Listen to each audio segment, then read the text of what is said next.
Alors, dans cette vidéo, je vais vous montrer comment on travaille avec ce que j'appelle les fractions à étage. C'est quelque chose que vous trouvez impressionnant au départ, qui vous fait un peu peur parce qu'on va mettre des fractions sur des fractions, mais en réalité, ça va pas être si compliqué que ça. Je vous montre un exemple. Si par exemple, on a 10 sur 21 sur 5/28e, et que ça, c'est mon calcul A. Alors, avant de démarrer et de vous montrer comment on fait, je vous montre que le A et le signe égal se trouvent au niveau de la barre de fraction principale. Votre barre de fraction doit se trouver prise à l'intérieur du signe égal bien correctement. Vous vous appliquez là-dessus, vous ne mettez pas un signe égal entre deux, vous ne mettez pas un signe égal là-haut. Vous allez vous appliquer pour le mettre bien au bon endroit. C'est important parce que ça va changer votre résultat selon où vous mettez votre signe égal. Donc si je reprends une fraction comme ça, de premier abord vous la voyez et vous ne l'aimez pas. Alors on va simplement se rappeler qu'une fraction c'est une division. Par exemple, quand vous aviez la fraction 2 tiers, vous savez que 2 tiers c'est la même chose que 2 divisé par 3. Et ça vous embête pas. Donc nous, ce qu'on va faire ici, c'est que on a une fraction verte sur une fraction rouge. On va la traduire en division. C'est-à-dire que j'ai ma fraction verte divisée par ma fraction rouge. Ici, on a transformé l'écriture sous forme de fraction en écriture sous forme de division. Donc, c'est exactement équivalent. Là-dessus, on n'a pas de problème. On a bien le droit d'utiliser le signe égal. Et ici, on se retrouve simplement avec une division. Et la division, on sait faire. On va multiplier par l'inverse. Donc, ma fraction verte ne change pas.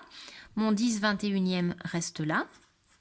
Pour diviser par 5/28e, on va multiplier par 28/5e. Ici, on applique la règle de division. Pour diviser par une fraction, on va multiplier par son inverse. Et une fois qu'on est ici, on va multiplier les numérateurs entre eux et multiplier les dénominateurs entre eux en pensant à passer par la décomposition, puisqu'on voit qu'on va avoir ici des tables en commun. Nous allons avoir la table de 5, ici nous allons avoir la table de 7. Donc on va décomposer. En vert, j'ai 5 fois 2 et en bas, j'ai 7 fois 3. Et au numérateur, en rouge, j'avais 28 que je vais écrire en 7 fois 4 et mon 5 que je vais laisser 5.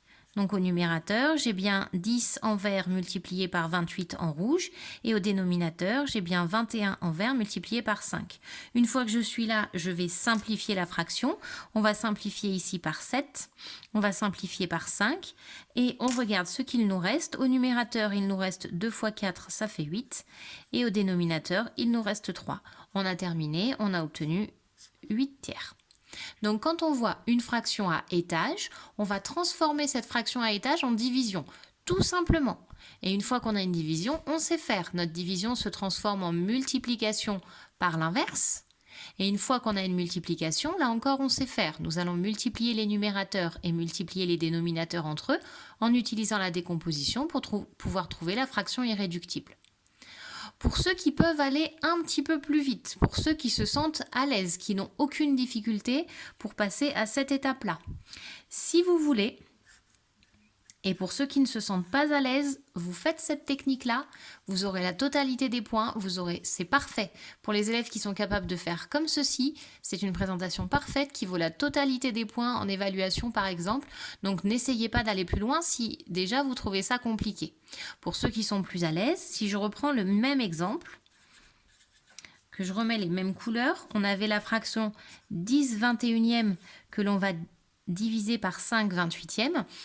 On va sauter l'étape ici, c'est-à-dire que nous voyons une division.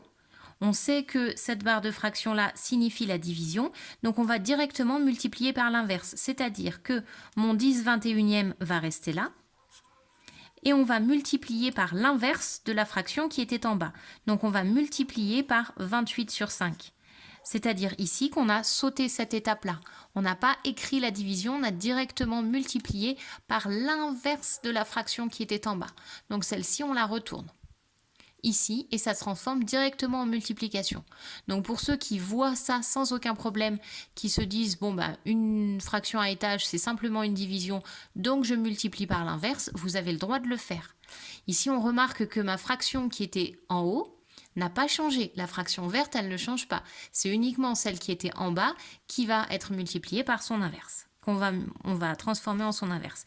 Une fois qu'on est ici, on a une multiplication, donc on va décomposer les numérateurs, on va décomposer les dénominateurs pour pouvoir simplifier et trouver un résultat sous la forme d'une fraction irréductible. On simplifie par 7, on simplifie par 5, il nous reste 8 au numérateur et 3 au dénominateur. Donc fort heureusement, on trouve le même résultat puisque c'était le même calcul, on a simplement une étape de moins, donc si vous vous sentez plus à l'aise, vous avez le droit de faire ça. Si maintenant je veux aller un petit peu plus loin encore, puisque on a des fractions à étage, vous allez avoir des fractions à étage qui vont avoir différents niveaux de difficulté. Par exemple, hop, on va se retrouver avec des fractions à étage, que je vais appeler B cette fois-ci, sauf qu'à l'étage supérieur, au lieu d'avoir simplement une fraction, on peut avoir un calcul. On peut avoir 3 cinquièmes plus, hop, je vais encore changer de couleur, plus 4 sixièmes. Et au dénominateur, nous allons avoir 7 huitièmes moins 3 huitièmes, par exemple. Quand on voit ce genre de choses, il va falloir, dans un premier temps, on va conserver notre fraction et on va calculer ce qui se passe en haut. Ce qui se passe au numérateur, on va le laisser au numérateur. Ce qui se passe au dénominateur, on va le laisser au dénominateur. Si je regarde le numérateur, j'ai une addition. Pour additionner deux fractions, il faut qu'elles aient le même dénominateur. Donc là-haut, on va mettre les deux fractions au même dénominateur. Donc je vais les mettre toutes les deux sur 30. La première, on va multiplier par 6 le numérateur et le dénominateur. La deuxième, on va multiplier par 5 le numérateur et le dénominateur. Donc mon calcul devient 3 fois 6, pardon. Au numérateur, ça fait 18. Le 5 fois 6, je l'avais déjà écrit, ça fait 30. Ma fraction violette devient 4 fois 5, ça fait 20 sur 30. Donc, le numérateur n'a pas changé, j'ai juste transformé mes deux fractions pour qu'elles aient le même dénominateur. Donc ensuite, on va pouvoir ces deux-là les ajouter sans problème. Au dénominateur, on a deux fractions qui étaient toutes les deux sur 8. Donc on va simplement calculer 7 huitièmes moins 3 huitièmes, ça fait 4 huitièmes. Au numérateur, hop, nous avions 18 sur 30 plus 20 sur 30, ce qui fait 38 sur 30. Au dénominateur, nous avons 4 huitièmes. Une fois qu'on est ici, on se retrouve avec une fraction à étage plus simple. On a un nombre, une fraction sur une fraction. On va transformer cette barre de fraction centrale en une division. On va donc obtenir B est égal, mon 38 sur 30 qui était en haut ne bouge pas. On va diviser par le 4 huitièmes. Et ici, on se retrouve avec quelque chose que l'on sait faire.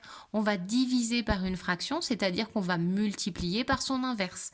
Je vais donc garder mon 38 trentième, que je vais multiplier par l'inverse ici, c'est-à-dire 8 quarts. Et quand je me retrouve avec une multiplication, j'applique la règle de multiplication, à savoir, je multiplie les numérateurs entre eux, je multiplie les dénominateurs entre eux.